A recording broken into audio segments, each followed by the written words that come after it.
السلام علیکم ورحمۃ اللہ وبرکاتہ نحمدہ ونصلی علی رسولہ الکریم اما بعد۔ آج کا سبق سن لیجئے۔ گھٹنوں کی درد کی بہت شکایتیں لوگوں کی طرف سے آ رہی ہے۔ ایک قرآنی نسخہ ملا ہے گھٹنوں کے درد کے سلسلے میں جو بہت مجرب ہے، لیکن ایک بات کا خیال رکھنا، یہ جو نسخہ بتا رہا ہوں یہ حدیث کہہ کر آگے مت بڑھانا ورنہ گناہ ہوگا۔ یہ علماء کا تجربہ ہے جو عرض کر رہا ہوں۔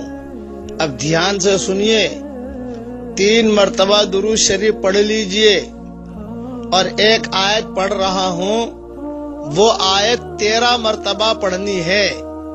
12 مرتبہ سے بھی کام نہیں چلے گا، 14 مرتبہ سے بھی کام نہیں چلے گا، 13 کا عدد ہونا چاہیے، اس کا خاص خیال رکھنا۔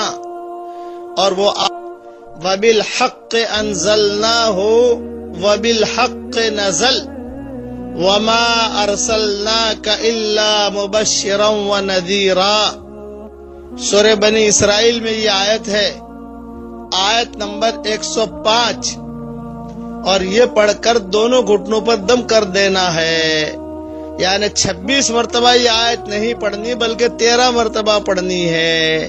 13 مرتبہ پڑھ کر داہنے گھٹنے پر دم کر دیجئے اور بائیں گھٹنے پر دم کر دیجئے، اور پھر بعد میں 3 مرتبہ درود شریف نہیں پڑھنا بلکہ 4 مرتبہ پڑھنا ہے۔ یہ فرق خبر رکھنا، شروع میں 3 مرتبہ درود شریف، آیت 13 مرتبہ پڑھنا ہے، اور بعد میں 4 مرتبہ درود شریف پڑھنا ہے۔ اور درود شریف میں کوئی بھی درود آپ کو یاد ہو وہ آپ پڑھ سکتے ہیں۔ آج سبق میں نے جلدی اس لیے دے دیا کہ کبھی جو ہے آخری رات میں مشغولیت ہو جاتی ہے، کبھی اٹھ نہیں پاتے، اس لیے چونکہ اب 12 بجے کے بعد جو ہے وقت بھی بدل جاتا ہے، اس لیے میں نے سبق دے دیا۔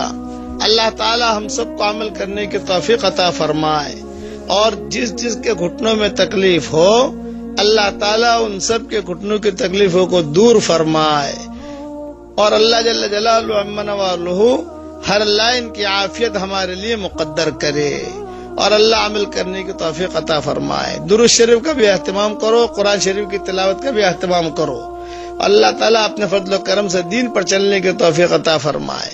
والسلام علیکم ورحمۃ اللہ وبرکاتہ۔